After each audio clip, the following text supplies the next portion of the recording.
Hey there, it is Sunday morning and I released the video on fixing my tail vise this morning.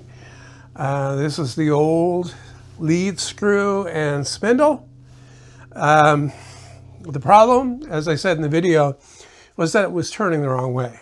When I built it, I made it with just standard 1-inch threaded rod that I had and nuts, and I thought I would get used to the way it was turning, but that never happened. The fact is I don't use it very often, and when I do, I'm always thinking, okay, well, I know which way it's going to turn, and every time I mess up. So this solves it. It turns the right way. And yes, it's 3D printed. So yes, it's plastic, but it's bulky. And when I printed the parts, I printed them strong. And the material I printed them with is not the strongest plastic you can get, but it's pretty strong. It's tough PLA. So it should hold up just fine because, well, okay, I had the same thing with this here. This is the blade guide for my bandsaw, which I got to open up here because I'm going to do something today with this. You know, when I threaded the screws in here, I had a lot of people saying you should use threaded inserts that melt in. And that is an option, of course, and it's really the only option if you're working with something that's thin. Threads need engagement, okay, to be strong. That's the reason why the nut is longer, okay? It needs to engage a lot of the threads, and that way all of the force is not going on just one thread or one spot. And so the same thing happens when you thread into plastic. First of all, you have to print it in such a way that you have a lot of plastic around the hole that's going to be threaded, and it has to be long enough to thread enough of it so that you increase the engagement of the screw, okay? And it's very much like screw, you'll hear guys saying this all the time about driving screws into the end grain of wood. They don't hold. Well, they will hold if you get enough, like if your screw is long enough. So whenever I'm driving screws into end grain, I always increase the length. If I'm face grain joining two pieces of wood and I only need 1.5 inch screw to join the two pieces the same way, but in end grain, like a butt joint, I'll use 2-inch screws or 2.5-inch screws. Depends on how strong I need it to be, but it's all about engagement. So engagement counterbalances the material weakness. Okay, so end grain will pull out if the screw is too short because you don't have enough engagement. Same with plastic. The plastic will strip out if you don't have enough engagement. In the video for the vise, I wound up printing the spindle twice. This is the original that I printed. And I gotta be honest, I did all this more than a month ago. So I was still learning at the time.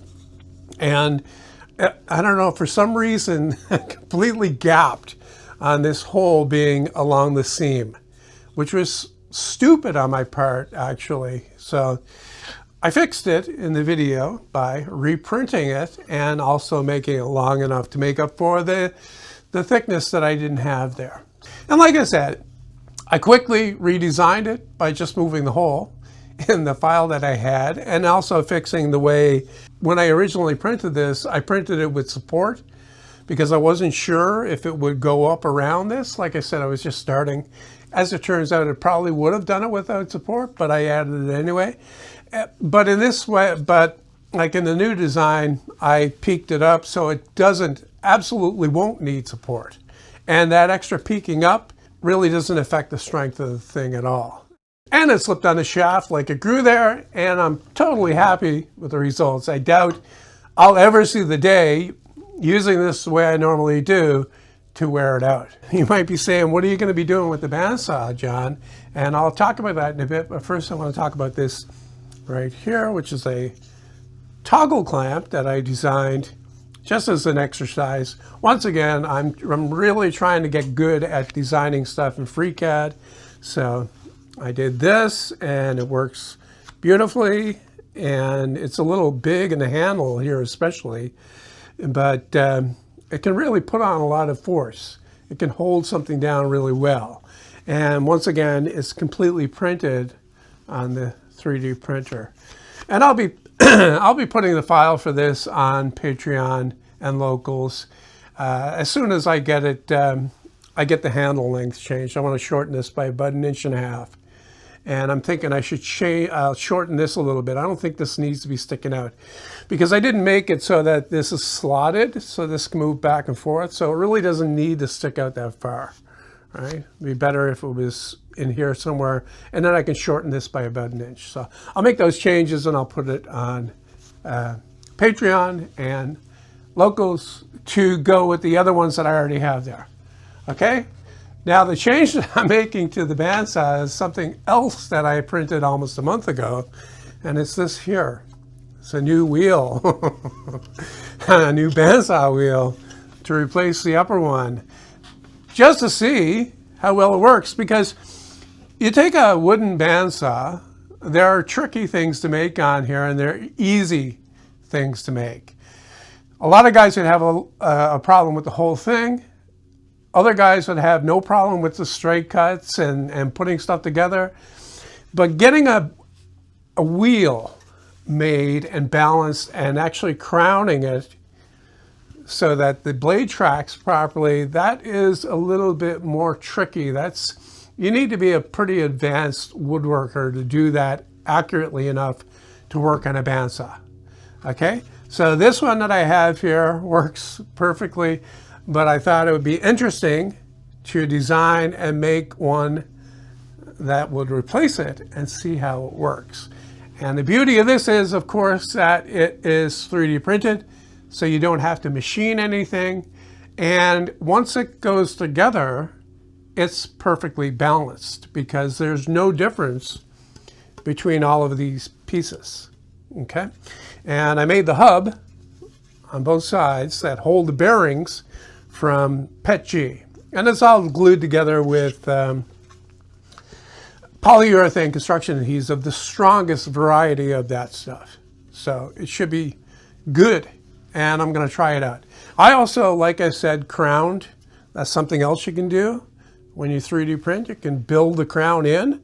You don't have to cut that in yourself by rigging this up somehow and using a chisel to cut it. It also has a lip on here that will accept the bandsaw wheel. So the bandsaw wheel, the tire won't come off. This one started to come off and I glued it on actually, so I'm going to have to pull that off. Now the glue that I use shouldn't be sticking that well to the urethane that the tire is, but the lips on here should keep that from happening altogether. Okay, so that's what I'm going to be doing today or maybe tomorrow, depends. All right, get that on there and see how it works. And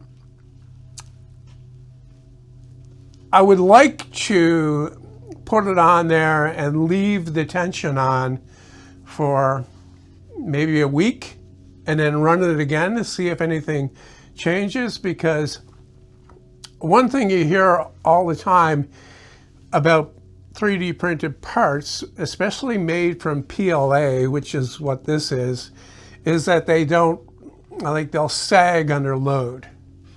So there's a fair bit of load when you tension up the blade in here. But I mean, that's the beauty of my bandsaw, is that it's easy to release the tension and then to retension it. So it's kind of a habit thing you get into.